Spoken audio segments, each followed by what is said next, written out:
it's me, Tiffany. Welcome to my channel where I share all things pregnancy, postpartum, and motherhood related. I am a certified birth and postpartum doula, so that means that I support women and their families on their journey from conception to postpartum. If you haven't had a chance yet, please check out my website at www.nurturebytiff.com, where you can check out my doula services that I offer, my childbirth education courses, my blog posts, and you can also check out my merch. Y'all, so I recently just heard about this story out of Clayton County, Georgia. Devastating story, very sad story. So I'm going to share this news clip with you all and then come back and we'll talk about it. So if you have children in the room, this could be inappropriate.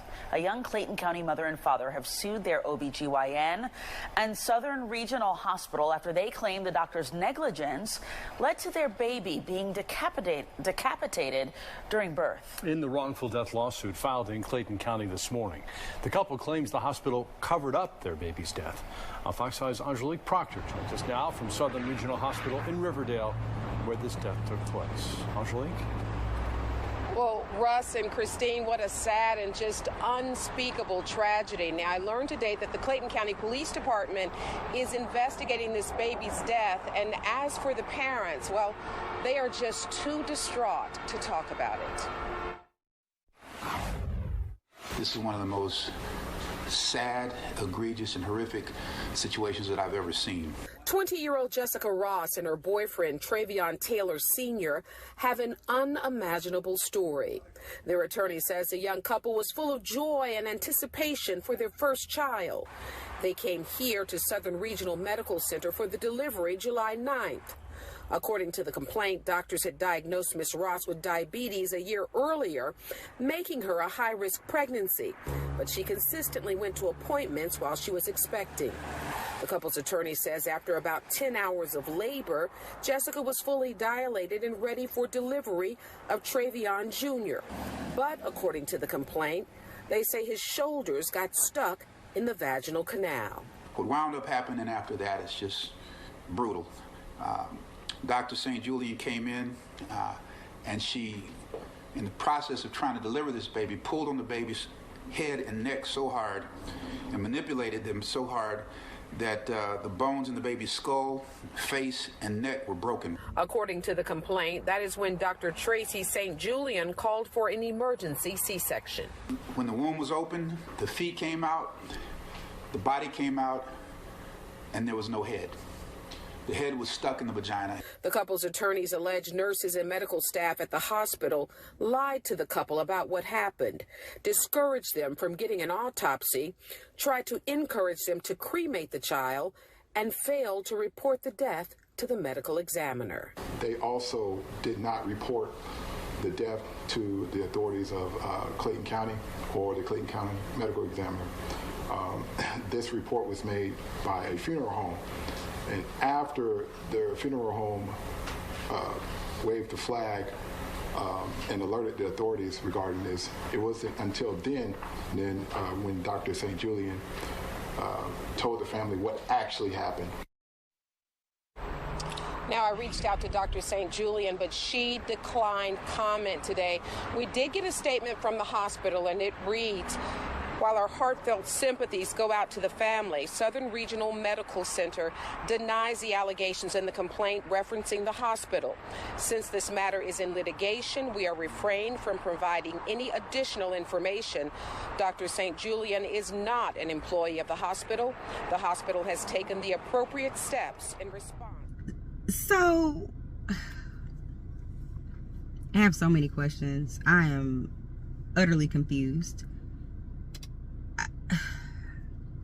First thing is, we as women, especially women of color, already have our fears and our concerns and our doubts when it comes to childbirth, okay, and having babies. We already are not heard as much, not taken care of as much. There's so many disparities when it comes to women of color and receiving the proper care that we need as a community. And there's a lot of fear surrounding you know, when we go to the hospital and it is time for us to give birth, okay? The fact that this doctor could pull and tug on this poor, innocent life until you took the baby's head off.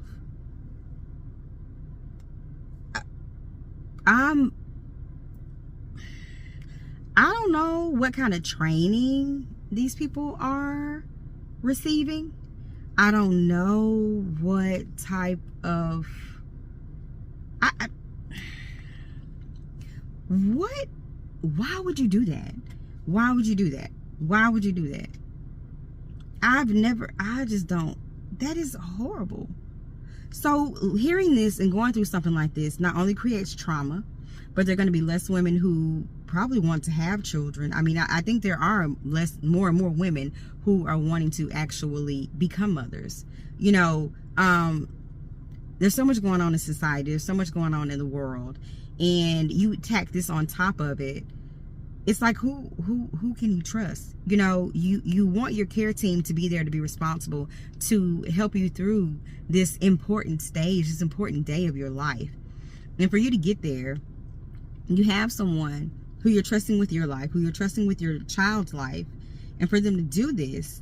And then now I think that they're like denying all charges, saying that they did not do this, which I'm pretty sure that that's kind of just what goes along with the whole thing. You have to, you know, deny, say you didn't do it.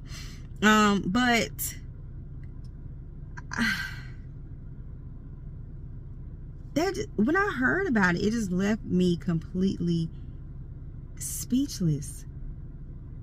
You go in, you rush in, you do a C-section, and the body is all that comes out.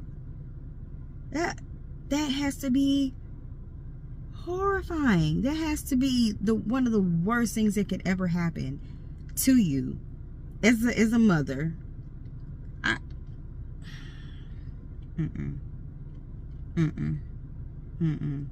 It took me a few days to actually kind of wrap my mind around it, and I didn't even know if I was even going to really talk about it, because it's triggering.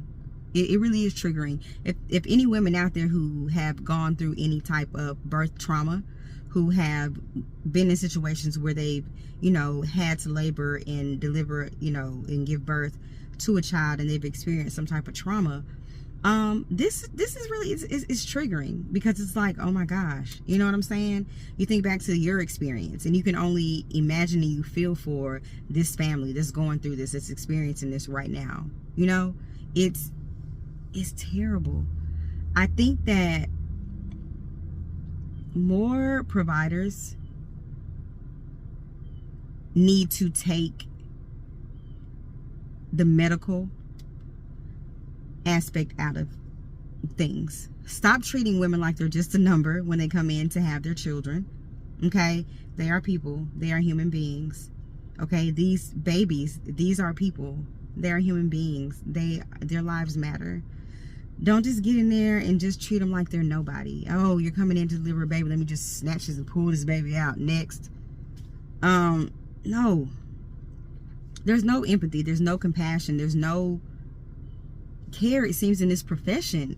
I don't understand. It's getting more and more rare for people who really, providers who really take their jobs seriously, who really love their jobs, who really want to be a part of something so special as this, to be someone who is in the position to deliver a child, to bring a child into this world. Why not take the proper care?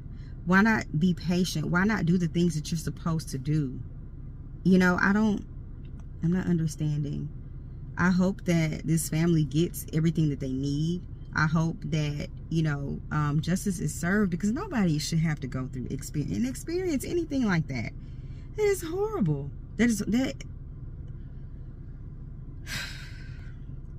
Anyway, I just want to get on here and shed some light on that story. What are your thoughts?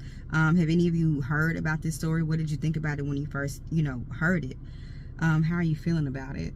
And I just thank you all so much for watching. I just wanted to get on here, like I said, and just talk about it really quickly. As always, comment, like, subscribe, and I'll catch you on the next one.